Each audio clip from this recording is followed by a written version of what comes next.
Ao anatin'ny pejy politika hatrany kosa nanao tatitra mahakasika ny lalàna izay nolanindreo solombavam-bahoaka tao anatin'ny fivoriana ara-potoana faharoa izay notontosaina ny 2024 teny anivon'ny antemera-pirenena ny filoha-hevitry ny antemera-pirenena Fredy Mazoasy fanadihadiana mirakitra izay tatitra izay entiny sary ny vola ravoavy sy Thierry Rakotorsan. Afaka nanohy ny asa mahafahefana mpanao lalàna azy ny antenimera-pirenena tao anatin'ny taona 2024 na dia nisy aza ny semban'andrahoana teo amin'ny antenimera-pirenena sy ny fahefana-panatanteraka.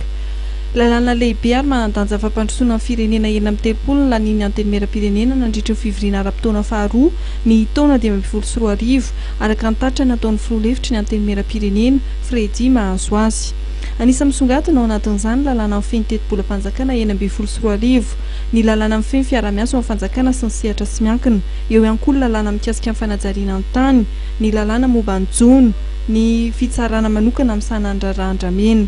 Teo ihany koa ny fanekena amin'ny fampindramam-bola samihafa. Everina hoe filoha-hevitry ny antenimera-pirenena amin'ny faritany n'Antsiranana fa hitondra fampandrosoana ho an'ny toe-karena malagasy ary ho tsapa ao anatin'ity taona enina amby folo sy roa arivo ity ny fandaniana ireo lalàna samihafa ireo. Ty taona enina amby folo sy roa arivo toy moa zany dia tokony ho taona ny fiazakazana aingana ny fampandrosoana amin'ny firenena fampiroboroboana ny toe-karena satria raha hitanareo ny ratification na ny autorisation de ratification na accord de financement teo dia misy ny vola be da be zany tonga atsoatsy ka anisany marque zany fa miverina tsikelikely zany ny fiara-miasantsika sy ny fitokisana avy any amin'ny mpiara-nombonatoka ara-toe-karena sy ara-teknika. Zany zavatra zany dia tokony ho raisitsika zany zay opportunité zay hoe hiazakazana araka ny teneniko teo. Dia misy moa zany ny projet PIC ohatra PIC 2 dia reny zany tokony ho hitam-bahoaka am'izay hoe inona ny impact zany amin'ny fiainany zany vahoaka zany. Misy koa zany ny projet any amin'ny Moyen Ouest ohatra le hoe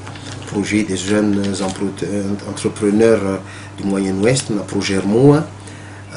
reny zany dia opportunité daholo amin'ny fampandrosoana ny firenena ary le resaka natao teo mikasika ny lalana sy ny ohatran'izany dia misandrahaka amin'ny mitodika any amin'ny faritra maromaro eto Madagasikara ka ataoko fa anisany tokony ampiroboroba ara-toe-karena faritra maro eto Madagasikara zany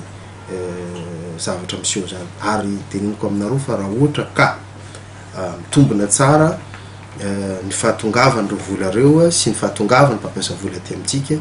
dia anisany vokatra zay zany ny fiatsarany sandany ariary zany. Amin'ity taona enina amby folo sy roa arivo ity dia hanomboka ny asa ny antenimera-doholona. Momba io dia nilaza ny filoha-hevitry ny antenimera-pirenena Fredy Mazoasy fa androm-panjakana manana ny asany ary manana andraikitra amin'ny fampandrosoana ny firenena ny antenimera-doholona ary ilaina ny fijoroana sy fandraisana andraikitra ahafahana manamafy ny fampivoarana eto amin'ny firenena.